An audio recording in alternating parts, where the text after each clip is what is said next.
What's up, everyone? It's me again, Jrod, the filmmaker, former film major, frequent fighting gamer from Philadelphia. And we are back with a video that I am very, very, very excited about. Star Wars Visions. Now, my goal for this video is to make this an episode of First and Final. So this part is going to be my first reaction to the Star Wars Visions trailer. Now, there was a teaser that came out a while ago. Haven't seen it. I was waiting, but today the trailer is out. So I'm going to be checking this out. And if you guys don't know what Star Wars Visions is, it's basically like a Star Wars anthology series where each episode is made by a different animation studio. So basically we outsourced our Star Wars stories to some other Star Wars lovers in different mediums. You know, Star Wars is usually a live action thing, mostly movies, but we're getting more and more Star Wars series. We have Star Wars animation, but most of that is like similar style, either the Genndy Tartakovsky animation or the 3D style that they went with for Clone Wars and Bad Batch and Rebels. Star Wars Visions is like, it's like a retelling. I feel like there'll be some familiar stories retold. There'll be some new stories that we've never gotten to see. But it's gonna be so sick. It's like, I don't know, because there's this weird cycle where George Lucas, who created the Star Wars movies, was heavily influenced by the Japanese samurai movies of Akira Kurosawa. And because of those movies, he came up with his own lore. He took some of those elements and made his own thing, and that became Star Wars. Now, those Star Wars stories that we've all grown up to love are inspiring new Japanese animators to make new stories and to take those familiar things and retwist them and rework them around. So it's like a cycle, and I'm sure someone will watch Star Wars Visions and get inspiration for a new thing that is nothing like the past. It has elements of the old and elements of the new come together. So yeah, it's just a cycle of inspiration, and I'm inside of it because I love I haven't watched many Kurosawa movies, I will admit, but as a film major, he's a name that you can't escape. I recognize some of his genius. I have HBO Max, and a lot of his movies are on there in Turner Classic Movies. Supposed to check out some Lone Wolf and Cub movies, so maybe I will eventually get around to that. But without further ado, I know I've been talking a little bit. Let's get into the Star Wars Visions, and let's give you my first reaction, and then we'll talk about what we'll do for final thoughts. Alright, without further ado, let's get into it. 3, 2, 1. Let's see if we have an ad. Long ago, no ad, it went right in. Let's go. Warrior came to this village. Oh my and god. Trusted our ancestors with this. Its power and that responsibility hand-drawn look now lie with you. Look, it's beautiful. Like, one shot and I'm blown away.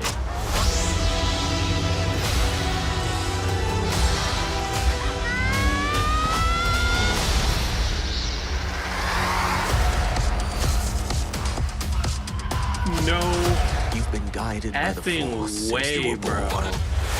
At last, the moment arrives. So are we getting 7 stories? 9 stories by 7 studios.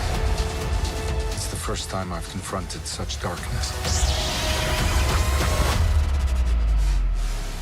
Y'all see that Ancient Vader? and sinister. Oh my god. We're going to be a proper family. No shot, bro. Let's make this our best show ever! コースと共にあらんこと。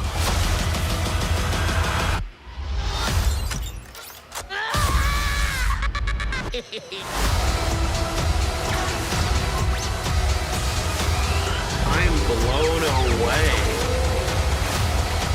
Boba?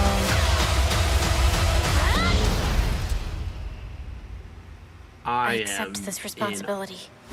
Oh, bro.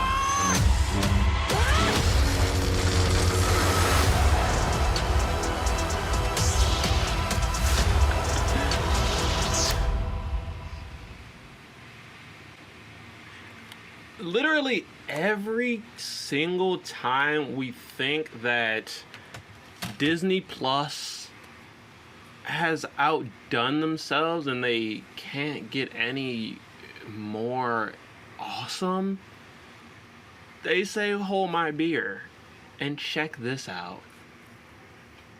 Oh my god.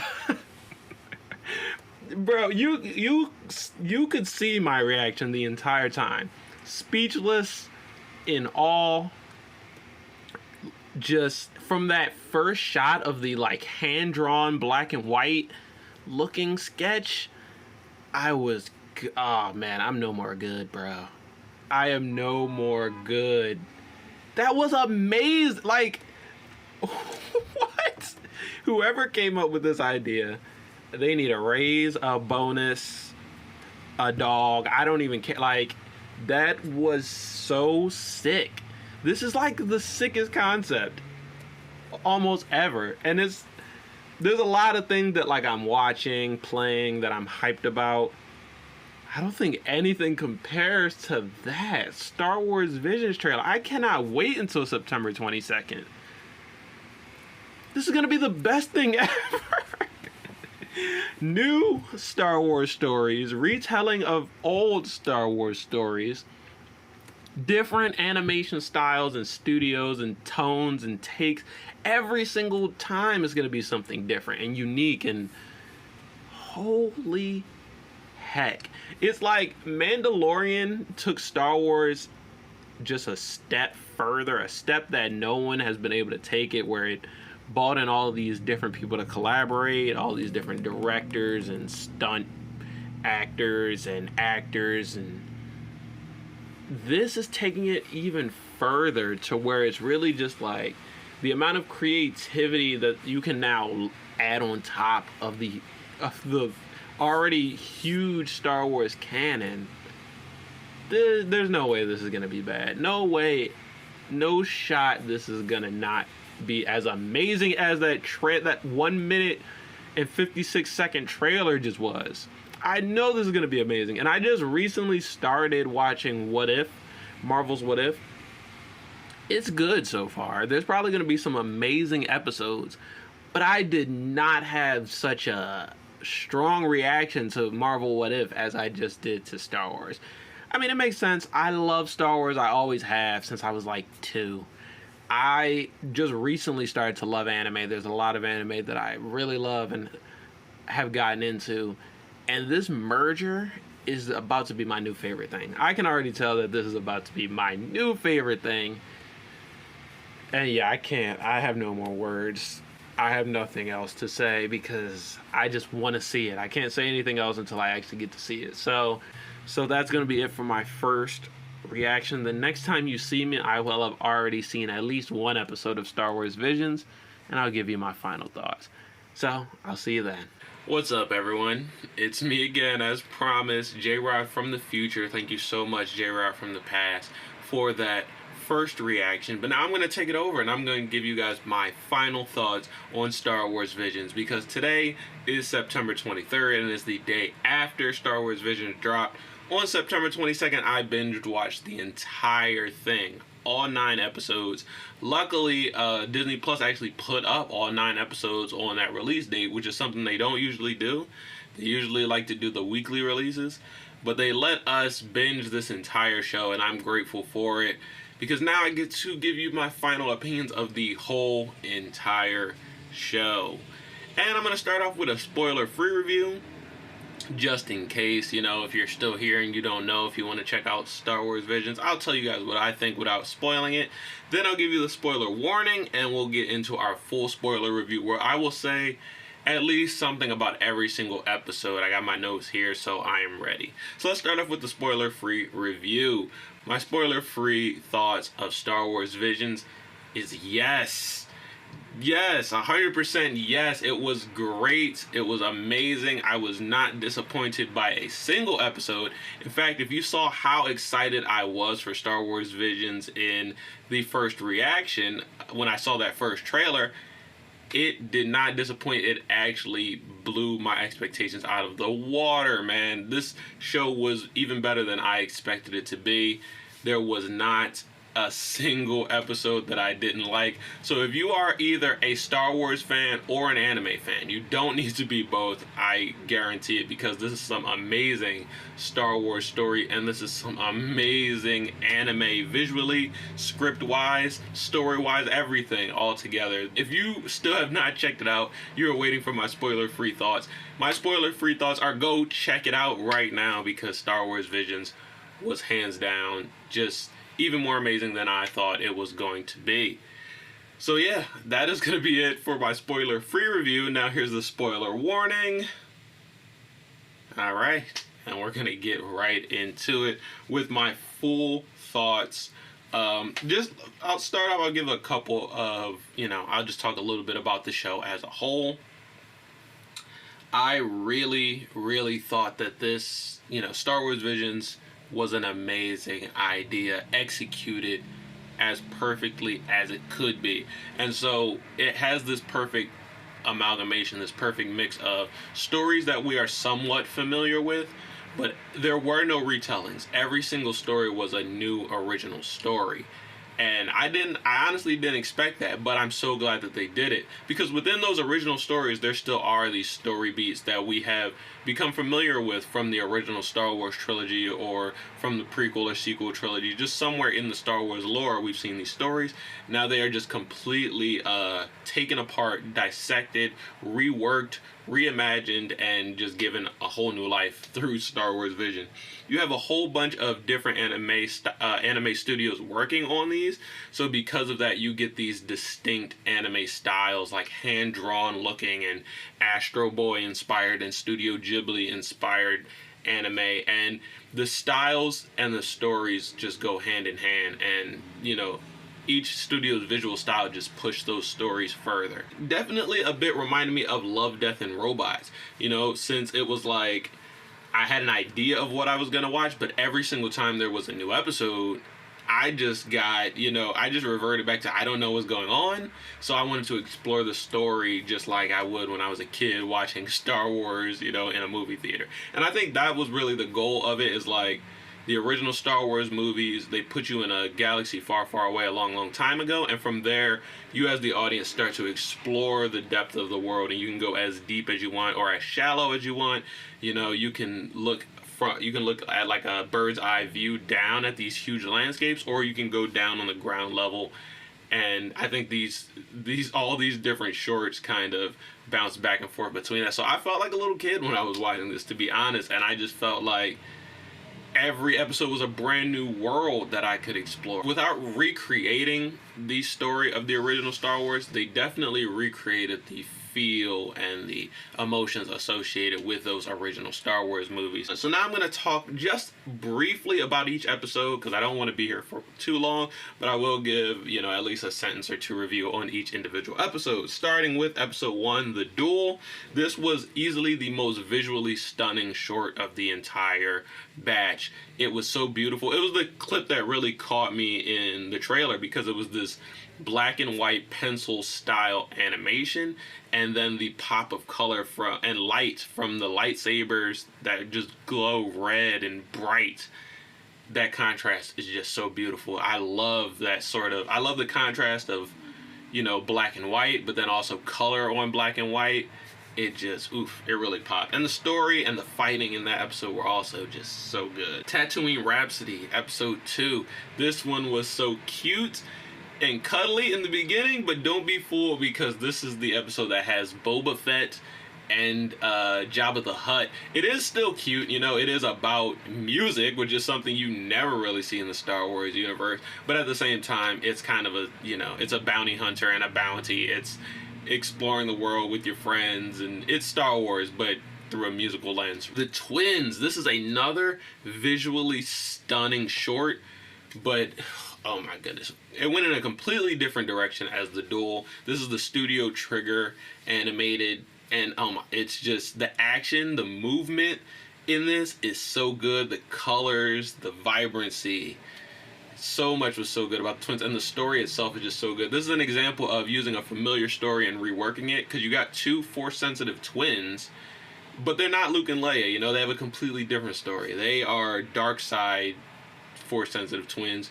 grown to be Sith. It plays with the rule of two, and one decides to break away from that path and become a Jedi. So now they're forever at odds, this sort of yin and yang, dark and light, which is what Star Wars is about. So the twins is an amazing episode, and visually some of the stuff they did with the dark side suits and the tentacle red lightsabers, and then the hyperspace jump at the end.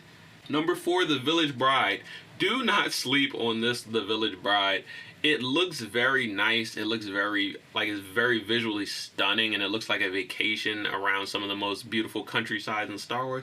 But the story here, the action here, the politics, everything is here that you would want from a Star Wars story. It has these beautiful backgrounds, these beautiful landscapes, and it still gives you a pretty hard-hitting story. And I believe this is one of the only ones that takes place during the Clone Wars, because there were droids in this one. A lot of them take place after Order 66, but I think this is one of the only ones that take place during the Droid Wars. Don't sleep on this. There's amazing characters in this, an amazing Jedi. It's beautifully styled and animated. Number 5, The Ninth Jedi. Now, I was hesitating from saying that I had a favorite short among these shorts, because every, I had a favorite one, then I watch another one and have a new favorite one, then I watch 2 more and have a new favorite one.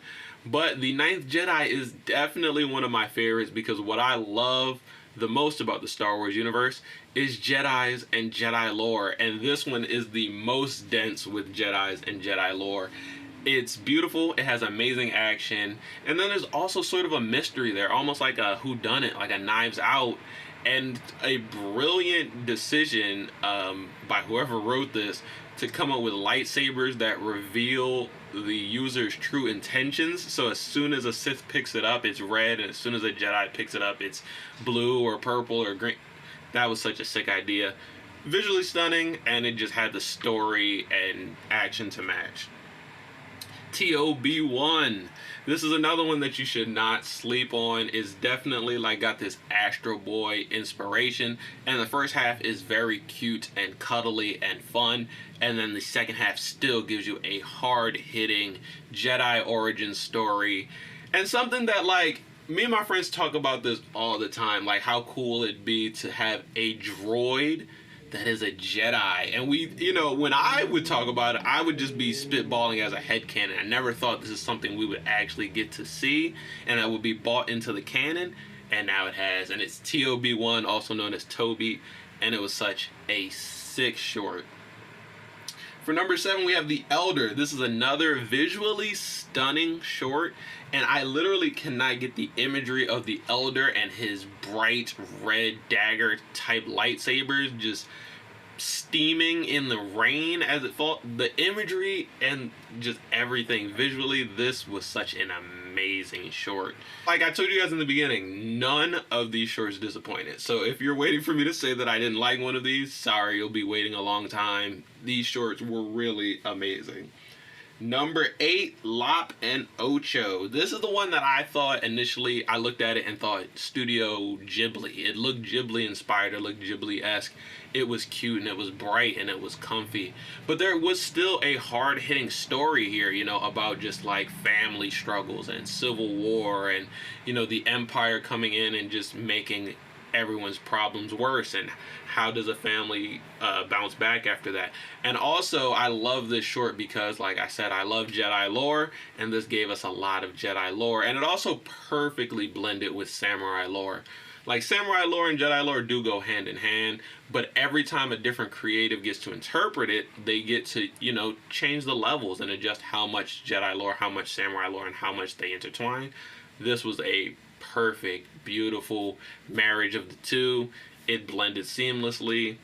And then finally, number 9, Akakiri. I believe I said that right. Akakiri, visually stunning.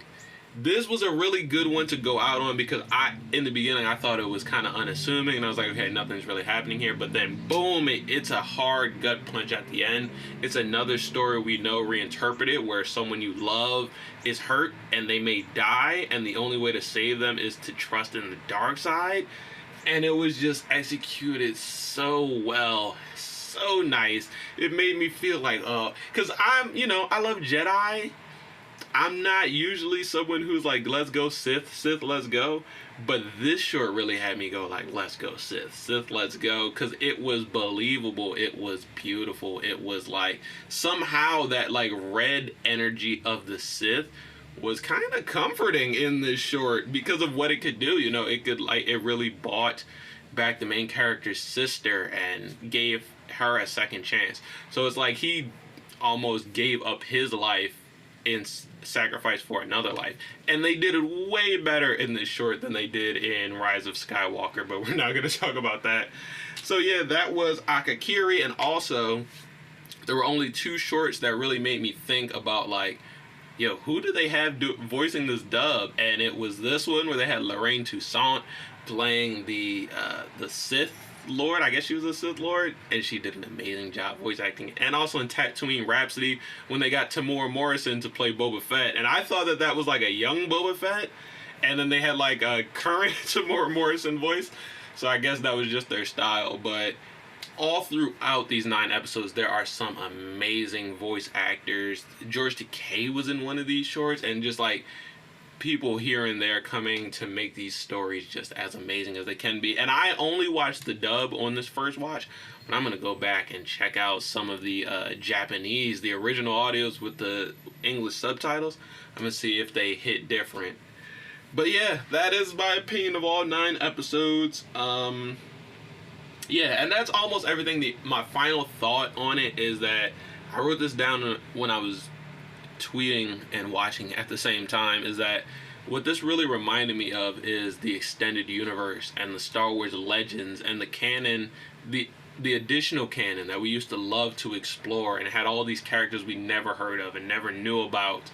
And when Disney bought Fox, you know, it kind of got rid of the expanded universe canon, and then slowly it cherry picks some things from the EU and brings them back into this main continuity. But these 9 episodes just injected, you know, story and character and world building and Jedi and Sith and droids and characters of all types, all walks of life, all species, just got injected back into the story. And the thing that George Lucas did that made this story so beautiful is he made it big, he made it massive, he made a scale of a world that was like something we had never seen before. Now, what we can do to make that even better, and what The Mandalorian has been trying to do, and what Star Wars Visions is doing, we can make that huge massive world even more dense, and we can show you that it's not just a big empty world. There's life in every single corner of it, you know? It's dense, it has people, it has droids, it has Sith, it has Jedi, it has normal people, it has merchants, it has people who want to start a band, it has families. And I feel like, you know, that's what I love about Star Wars. The boots on the ground, getting to see the flora and the fauna, getting to see the people who make up these planets.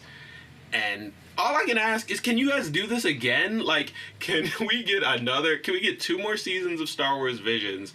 And then can we get some spin-off animated series on some, like, I'll tell you, I want to see TOB1, I want to see The Ninth Jedi, I want to see The Duel, I want to see them all, actually, because now that I'm reading it, I want to see what is part 2 of all of these stories.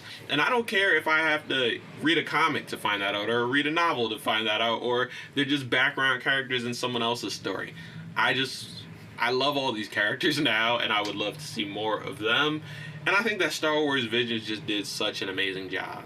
So, yeah, I can, you know, you guys know I could sit here for maybe an hour more and just drool over how much I loved it. But that's going to be it. I think you guys get the idea.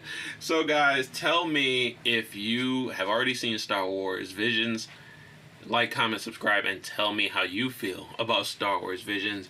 Tell me if you feel me. Thanks for joining me on this episode of First and Final. I still have maybe 1 more episode planned this year. So guys, that's going to be it. Like, comment, subscribe, and I'll see you in the next one. Peace out.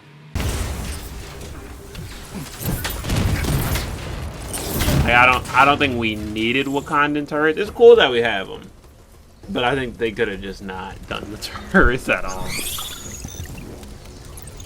All right, we're gonna fight well-known Marvel villain VR Man. This is not Crossbones wearing a new helmet. That's VR Man.